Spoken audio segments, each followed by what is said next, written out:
अस्सलाम वालेकुम everyone, welcome back to my channel. तो हम सब रेडी होकर नीचे आ गए हैं, ब्रेकफास्ट कर लिया है हमने। आज हमारा बाको में 4th डे है और आइटिनरी के हिसाब से आज हमें जाना है गबाला।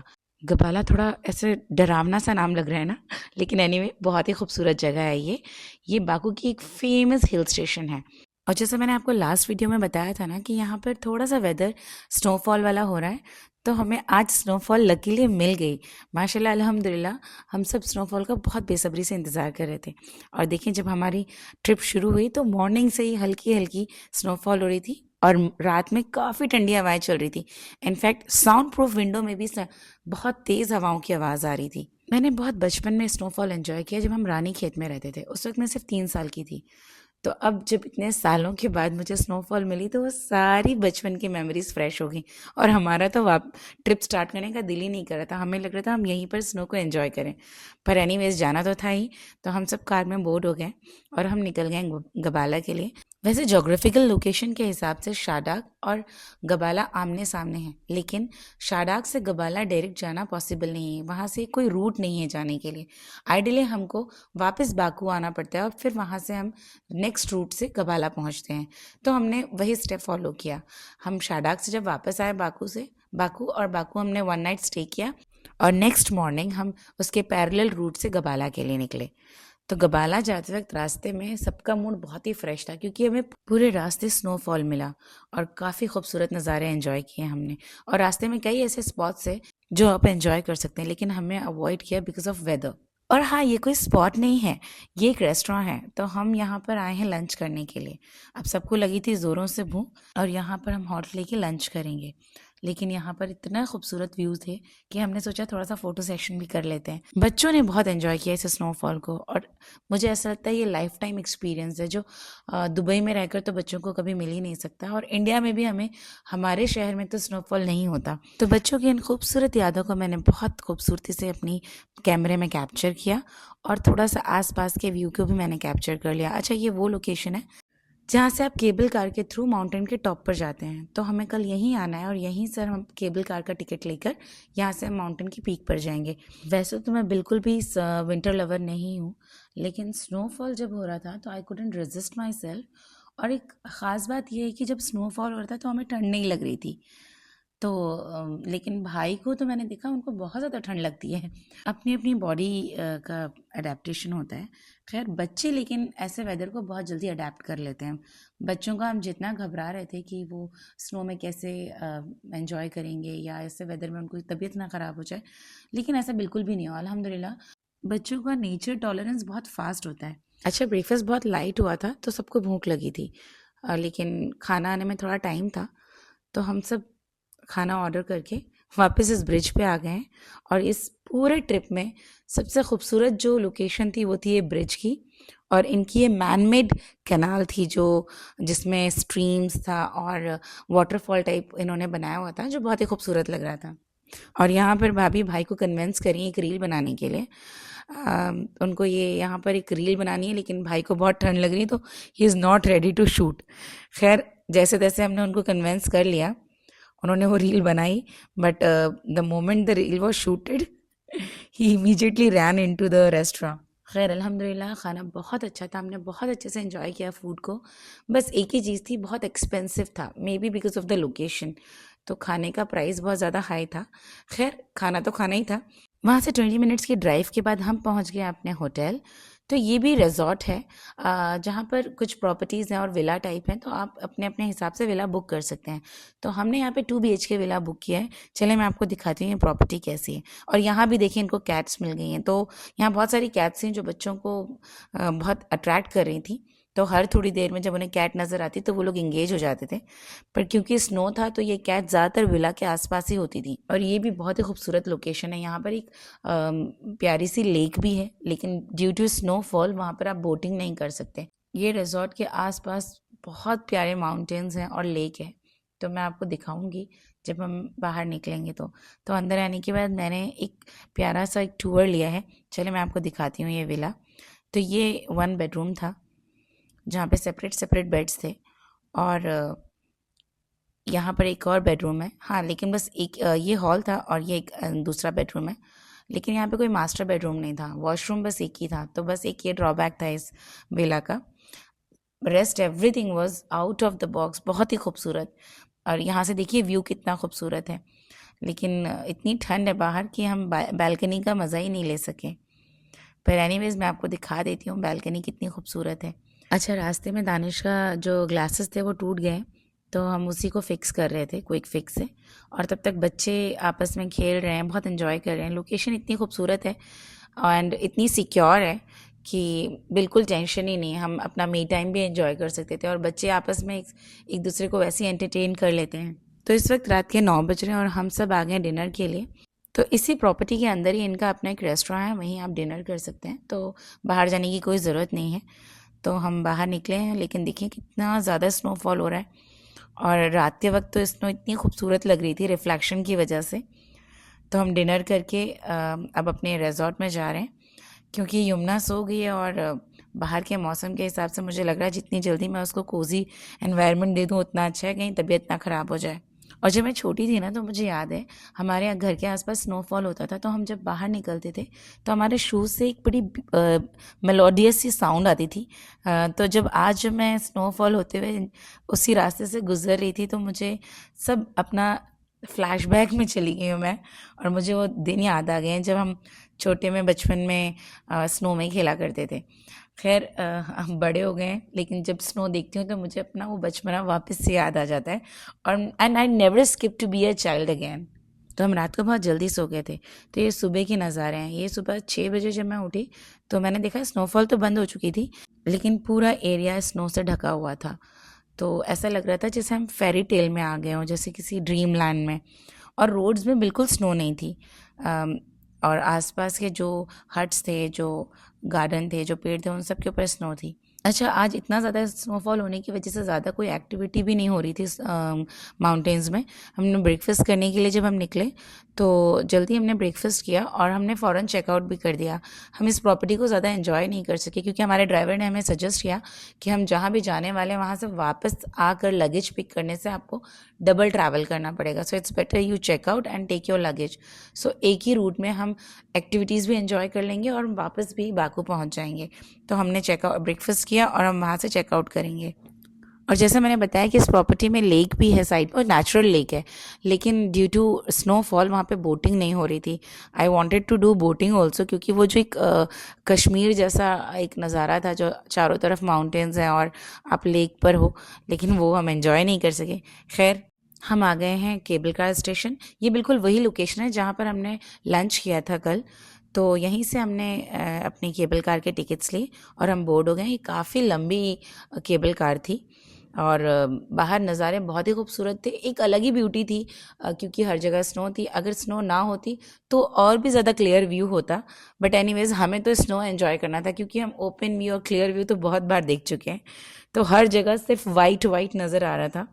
मैं तो सोचती हूँ ये पेड़ कैसे सरवाइव करते होंगे। अल्लाह की कुदरत माशाल्लाह, इतनी ठंड में पेड़ों को सरवाइव करना इट्स सो डिफ़िकल्ट। और नीचे छोटी छोटी शायद वो मेल्ट होके स्नो आती है नीचे, तो छोटी छोटी कैनाल्स हैं और वही जाके आगे वाटरफॉल बनती है। जब हम शारडाग गए थे तो शारडाग में बिल्कुल भी ठंड नहीं थी और उस दिन काफ़ी ज़्यादा तेज़ सूरज निकला था, लेकिन आज इतनी फ्रेश स्नो थी तो मौसम बहुत ज़्यादा ठंडा हो गया था। लेकिन स्नो देखते ही सब बेकाबू हो गए। यमुना तो सो गई, आई एम रियली थैंकफुल। अल्हम्दुलिल्लाह यमुना सो गई थी, तो मैंने उसको ब्लैंकेट में रैप कर दिया था। और यहाँ पर माउंटेन के टॉप में आपको जगह जगह पर रेस्टोरेंट वगैरह मिल ही जाएंगे, कैफ़े मिल ही जाएगा। और यहाँ कैफ़े का एम्बियंस, रेस्टोरेंट का एम्बियंस इतना गर्म होता है ना कि आपको ठंड का एहसास ही नहीं होता, इतना टेम्परेचर मेंटेन करके रखते हैं। लेकिन बच्चे बिल्कुल राज़ी नहीं थे अंदर आके बैठने के लिए। मुझसे तो रहा ही नहीं जा रहा था इतनी देर तक बाहर। खैर, हम थोड़ी देर खेल रहे थे और वापस रेस्टोरेंट के अंदर चले जाते थे। ये कुछ 8 किलोमीटर्स की केबल कार थी, तो इसमें काफ़ी सारे स्टेशंस है, 2 स्टेशंस थे एटलीस्ट। तो आपको अगर एक लेवल पे जाकर अपनी ट्रिप फिनिश करनी तो आप वहाँ से वापस आ सकते हैं। लेकिन हमने दोनों 2 लेवल्स की टिकट्स ली थी, तो हमें नेक्स्ट लेवल पे भी जाना था। तो हम फर्स्ट लेवल एंजॉय करके अब नेक्स्ट लेवल पे जा रहे हैं। हालांकि कोई ख़ास डिफरेंस नहीं था, लेकिन जस्ट बिकॉज हमने सोचा हम आए हैं तो इसको भी देख ही लेते हैं। तो हम एक नेक्स्ट हॉल पे जा रहे हैं। वहाँ भी काफ़ी फ्रेश स्नो थी, तो बहुत मज़ा आया। वहाँ भी ऑलमोस्ट सेम ही था। और हम सारी एक्टिविटीज़ ऑलरेडी शाडाग में कर चुके थे, तो हमने यहाँ पे एक्टिविटीज़ रिपीट नहीं की। बच्चों के कुछ रील्स बनाई और खुद एंजॉय किया। मैं इस वीडियो को बहुत छोटा बनाना चाहती थी। मैं सोची थी इसे कॉम्पैक्ट वीडियो बनाऊंगी जो सिर्फ 10-12 मिनट्स का होगा, लेकिन जगह इतनी खूबसूरत थी, व्यूज़ इतने सारे हैं, मेमोरीज़ इतनी हैं कि मेरा दिल ही नहीं हुआ कि मैं इस वीडियो को कहीं से भी कट करूं या इसमें से कुछ चीज़ें स्किप करूं। तो मैंने अपनी यादों के लिए इस सारी चीज़ों को कैप्चर किया और इस सब चीज़ें वीडियो में डाली, ताकि जब हम कभी देखें तो हमारी सारी मेमोरीज स्टोर्ड हों। सेफ्टी का यहाँ बिल्कुल टेंशन नहीं था, तो बच्चे तो बहुत ही बिजी थे खेलने में स्नो में, और हमें बच्चों की ज़्यादा फिक्र भी नहीं थी। लेकिन यमुना को हमें ठंड से बचाना था, क्योंकि अब बहुत ज़्यादा ठंड हो रही थी और यमुना सो रही थी, तो हम यमुना को वापस अंदर लेके आ गए हैं। और देखें दूर तक विजिबिलिटी कितनी कम हो गई है, जबकि ये बिल्कुल सामने, ये ज़्यादा दूर नहीं थे हमसे, लेकिन विजिबिलिटी सही नहीं थी वेदर की वजह से। तो हमने सिर्फ स्नो एंजॉय किया, व्यू कोई ख़ास था नहीं because of the weather, visibility कम हो गई थी। और अब यमुना भी उठ गई थी, मैं सोच ही रही थी कि अब वो उठ जाए, क्योंकि अब हमारे वापस घर जाने का वक्त आ गया था। तो उसने बिल्कुल भी नहीं देखा था ये माउंटेन, और उसकी कोई भी मेमोरी भी नहीं थी। तो अल्हम्दुलिल्लाह यमुना उठ गई है, लेकिन यमुना को इतनी ठंड लग रही है। वैसे तो वो जैकेट और वार्मर्स नहीं पहनती, but this time she asked by herself that she wants to wear it. हमने उसको रेडी किया और हम बाहर लेकर आ गए यमुना के कुछ ब्यूटीफुल मोमेंट्स को कैप्चर करने के लिए। माशाल्लाह बच्चों को बहुत मज़ा आ रहा था, and they were not ready to go back to home. मुझे ऐसा लग रहा था कि इतनी ठंड है, हम जल्दी से यहाँ से चले जाएं। अच्छा, इतना खेलने कूदने के बाद हमको बहुत भूख लग रही थी, तो हमने हल्का फुल्का नाश्ता भी किया। यहाँ कैफ़े था, तो हमने कुछ कॉफ़ी और पास्ता वगैरह ऑर्डर किया और हमने वही एंजॉय किया। उसके बाद मैं यमुना को बालकनी में लेकर आ गई हूँ थोड़ी यमुना की फ़ोटोज़ क्लिक करने के लिए। और स्नो हेवी होने की वजह से आसपास का वेदर का टेम्परेचर कम हो जाता है, लेकिन हाँ, स्नो इतनी फ्रेश थी कि स्नो के साथ खेलने में थोड़ा सा मुश्किल हो रही थी। फ्रेश स्नो की वजह से हाथ फ्रीज हो जाते थे। और हर जगह आपको ग्लासेस लेके जाने चाहिए, क्योंकि स्नो में विदाउट ग्लासेस बिल्कुल भी नज़र नहीं आता। मुझे तो समझ में नहीं आ रहा था, बच्चे ग्लासेस नहीं पहन रहे थे, लेकिन मेरी आंखों को तकलीफ हो रही थी। तो जैसे मैंने बताया, यहाँ पे कई सारे स्टेशन है, तो हम नेक्स्ट स्टेशन गए, लेकिन वहाँ पे कुछ करने के लिए खास एक्टिविटी नहीं थी। सेम यही था, माउंटेन्स थे, थोड़े व्यूज़ थे डिफरेंट थे, लेकिन वेदर में इतना ज़्यादा स्नोफॉल है और इतना ज़्यादा फॉगी हो रहा था कि विजिबिलिटी बिल्कुल भी नहीं थी। तो हम यहाँ से थोड़े बहुत पिक्चर्स लेके वापस अपनी केबल कार में बोर्ड होके नीचे आ रहे हैं। और हमने बच्चों को सब ग्लव्स पहना दिए हैं, क्योंकि अब enough of playing in snow, ज़्यादा खेलेंगे तो इन लोगों को ठंड लग जाएगी। और इन लोगों के लिए हमने डिफरेंट ग्लव्स भी लिए, क्योंकि जो इनके वुलन ग्लव्स थे उससे तो स्नो में खेलना बहुत ही डिफ़िकल्ट था। हमने निज़ामी स्ट्रीट से इनके लिए स्पेशल ग्लव्स लिए थे, स्नो ग्लव्स। खैर, बच्चों को बहुत मज़ा आया। अब हम जा रहे हैं नीचे और हमने अपने ड्राइवर को भी कॉल कर दिया है। ड्राइवर ने हमें एक टाइम दिया था, ऑलमोस्ट 4 घंटे हमने ऊपर स्पेंड किए, और 4 घंटे के बाद he was about to come down. और यहाँ पे एक बहुत ही ख़ास एक्टिविटी है, वो हमें वहाँ लेके जाने वाला है। तो केबल कार से हम ऑलमोस्ट स्टेशन के करीब पहुँच गए हैं। देखिए, वही रेस्टोरेंट है जहाँ हमने कल फ़ोटो शूट किया था। तो जो हमारे पीछे से केबल कार जा रही थी, तो इस वक्त हम उसी रूट पर हैं। और ऊपर से नज़ारा इतना खूबसूरत लग रहा है। नीचे गार्डन है, पार्क है, बट ड्यू टू स्नोफॉल हर चीज़ फ्रीज़ हो गई है, तो नोबडी इज़ यूजिंग इट। अच्छा, हर चीज़ के प्रोज़ एंड कॉन्स होते हैं। जैसे दुबई में समर्स में आप कुछ नहीं कर सकते जब हॉट समर होता है, तो वैसे यहाँ पे भी स्नोफॉल हो तो आप कोई एक्टिविटी एंजॉय नहीं कर सकते, बाहर नहीं जा सकते। बहुत ही डिप्रेसिंग एनवायरनमेंट होता होगा जो यहाँ परमानेंट रहते हैं। तो ये गार्डन था जिसको स्नो की वजह से जो फ्रीज़ हो गया है, और ये वही रेस्टोरेंट है जहाँ हमने उस दिन लंच किया था। तो ऊपर से बहुत ही प्यारा लग रहा था। और देखिए, वो सेम ब्रिज जहाँ हम फ़ोटो शूट कर रहे थे। तो this was the best part of the trip. इस रेस्टोरेंट को एंजॉय किया। ये बहुत ही खूबसूरत रेस्टोरेंट था, और लेकिन बहुत एक्सपेंसिव भी था बिकॉज ऑफ लोकेशन। आज हमारा ड्राइवर चेंज है। जो हम शाडाक जिसके साथ गए थे, उसका नेचर काफ़ी हम्बल था। ये कैब ड्राइवर थोड़ा सा स्ट्रिक्ट था, डिसिप्लिन था, तो इसके साथ लीनियंसी नहीं हो सकती थी। जिस टाइम पे हमें जहाँ जाना है वो हमें फोर्सफुली लेकर गया, but which was very good. तो अगर उसको फॉलो नहीं करते तो ये चीज़ हमारी मिस हो जाती। हम आ गए अल्पाका फार्म, जो मेरे लिए लाइफ टाइम एक्सपीरियंस है। मैंने ये एनिमल कभी देखा ही नहीं। मैंने ये मूवीज़ में, नार्निया या फिर और किसी हॉलीवुड मूवी में देखा था। ये बहुत ही क्यूट एनिमल था, जिसको मैं शीप की ब्रीड समझती थी, बट यहाँ आके मुझे पता चला ये कैमल की फैमिली से है। तो ये एकदम स्नोफॉल में सर्वाइव करते हैं, और हेवी स्नोफॉल में। मेरे लिए एक अमेजिंग बात ये थी कि ये कैमल की फैमिली से है, और देखिए कैमल जो यूएई में है वो एकदम हॉट समर एंड सैंड में सरवाइव करता है, और ये उसी के फैमिली का होता हुआ ये ब्रीड ऐसी है जो स्नो में, एकदम विंटर्स में, स्नोफॉल में सरवाइव करते हैं। खैर चलें, अंदर आते ही इन्होंने हमें कहा कि आप शूज़ चेंज कर लीजिए क्योंकि हम एकदम मडी प्लेस में जाने वाले हैं। ये फार्म है और स्नोफॉल की वजह से काफ़ी मडी हो गया था, तो हमें शूज़ चेंज करने के लिए उन्होंने बोला। तो ये हैं बूट्स, और अपने अपने साइज़ के बूट्स उन्होंने हमें दिए, और इनफैक्ट उन्होंने हमें अपने हाथ से पहनाए। So hospitality was incredible, the whole staff was very humble. और आपको पता है ये पूरे वर्ल्ड में सिर्फ 2 ही फार्म्स हैं, एक अज़रबैजान के पास है और एक किसी और कंट्री में, विच आई फॉरगॉट द नेम। खैर ये भी बहुत बहुत ही हम्बल जेंटल लेडी थी, और इन्होंने तो अपने हाथ से शूज़ पहनाए हम सबको। आरिज़ और फवाज तो बहुत ही एक्साइटेड थे ये बूट पहनकर फार्म में जाने के लिए, क्योंकि ये बचपन से ओल्ड मैकडोनल्ड्स देखने के बाद they were like fond of that. और मुझे यहाँ पे मेंशन करना पड़ेगा कि भाई की जो जैकेट है, I don't know about the cartoon, you know that Shaun the sheep, उसमें जो फार्मर है वो एग्जैक्टली सेम जैकेट पहनता है। तो पूरी ट्रिप में मैंने भाई को उसी के नाम से चिढ़ाया। एंड भाई is like fashion freak, but when he came to Azerbaijan he was only bothering about the winter. मुझे सिर्फ जैकेट पहनना है, मुझे बहुत ठंड लग रही है, मैं कैसा भी लगूंगा it's okay, but I just want to protect myself. तो he did not remove the jacket at all. खैर बूट्स पहनने के बाद अब हम जा रहे हैं फार्म के अंदर, और वो जैकेट और बूट का कॉम्बिनेशन तो भाई पे इतना सूट कर रहा था, और अल्पाका भी शीप जैसी ही दिखती है। तो मुझे ऐसा लगा कि this is the perfect location with perfect costume.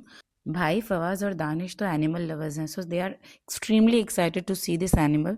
इतनी ठंड में भी भाई ने बोला इस एक्टिविटी को स्किप मत करो, वी मस्ट गो देयर। ये शिप्स का केयर टेकर है, इन्होंने हमें पूरा इंस्ट्रक्ट किया कि how to behave with them, they are very calm and quiet, तो हम लोग को उनके साथ कैसा बिहेवियर रखना है। तो इस एक्टिविटी में फीडिंग इन्वॉल्व थी, हमें उनको जाके फीड कराना था, और जो फूड था वो इन्हीं की तरफ से, फार्मर्स की तरफ से प्रोवाइडेड था। तो इसके अंदर कुछ कैरेट्स थे और कैबेज थी जो वो लोग बहुत पसंद करते हैं खाने में। और जैसे हम एंटर हुए तो वो इतने फ्रेंडली नेचर और इतने काम थे, वो खुद से हमारी तरफ आए, बिल्कुल भी डर नहीं रहे थे, बिल्कुल भी घबरा नहीं रहे थे। ये ब्रीड इतनी खूबसूरत और इतनी प्यारी है, लेकिन बहुत ही लिमिटेड है ये पूरी दुनिया में। तो इनको हम फीड कराने आ गए हैं, बच्चे भी बहुत एक्साइटेड हैं। ये फर्स्ट टाइम अल्पाका को देख रहे हैं और अल्पाका को फीड कराएंगे। और इन्होंने मेल और फीमेल अलग अलग रखी थी, और देखो भाभी भी अल्पाका की तरह ही क्राउन पहन कर आई है, क्राउन कैप उनकी, और वो ब्राउन वाला ही उनके पास गया। तो हम सब उनको परेशान कर रहे थे कि देखो आप तो बिल्कुल जो आपकी तरह लग रहा है आप उसी को खाना खिला रही हो। और उसके बाद फवाज और आरिस तो they were like super excited. It was like beautiful ending of the day, you can say ending of the trip, क्योंकि हमारी मेन आइटिनरी यही थी, शारडाग और गबाला। तो बच्चों को इतना मज़ा आया कि मुझे ऐसा लगता है कि it was worth coming here. और मैं बिल्कुल भी एनिमल लवर नहीं हूँ, लेकिन जब मैं इनके पास आई तो मुझे भी बिल्कुल डर नहीं लग रहा था, और मुझे बहुत खुशी हो रही थी इनको फीड कराने में। ये बहुत ही फ्रेंडली होते हैं नेचर में। और इन्होंने फार्म को 2 पार्ट्स में डिवाइड किया था, जहाँ पे मेल और फीमेल को रखा था, और न्यू मदर्स और उनके लैम्प्स को इन्होंने डिफरेंट जगह पे रखा था, जो टेम्परेचर फ्रेंडली भी था। तो एनीवेज यहाँ पे हम फीडिंग कराकर बाहर निकले, क्योंकि हमको जल्दी अब जाना था कि यमुना अकेली थी, और फीडिंग सेशन के दौरान अलीशा भी गिर गई थी, वो भी कीचड़ में, तो उसके कपड़े बहुत गंदे हो गए थे। तो उसको भाई और भाभी ले गए चेंज कराने के लिए, और तब तक हमें थोड़ा एक्स्ट्रा टाइम मिल गया और इनको फीड कराने में। तो फवाज का तो जाने का ही दिल नहीं था, इनफैक्ट दानिश का भी नहीं। हमारी 5 बजे की अपॉइंटमेंट थी इस फार्म की, और इस वक्त 6 बज रहा है, और 6 बजे फार्म बंद हो जाता है, तो हमें अब एग्ज़िट भी करना था। तो जैसे हम बाहर आए तो यमुना उठ चुकी थी, और देखें यमुना कितने अच्छे से एंजॉय कर रही है एक नए फेस के साथ। And the lady was very gentle, she handle Yamuna very carefully.